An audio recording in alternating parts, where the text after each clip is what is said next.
এই সবার জন্য স্বাস্থ্য চলে আসবে ইউএইচএস এর মধ্যে, ইউএসসি এর মধ্যে, ইউনিভার্সাল হেলথ কভারেজের মধ্যে, এবং সেই জায়গা থেকে আমরা একটা জিনিসে উপনীত হব যে বিনা চিকিৎসায় মৃত্যু নয়।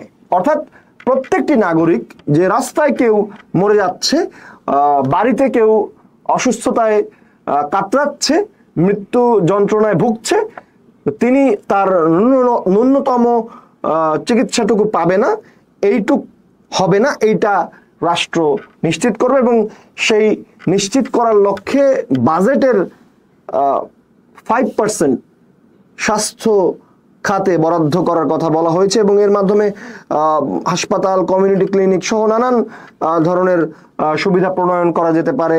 স্বাস্থ্যকর্মী, চিকিৎসকদের প্রশিক্ষণের এবং নিয়োগের ক্ষেত্রে এই গুরুত্ব দেওয়া যেতে পারে এই অর্থে।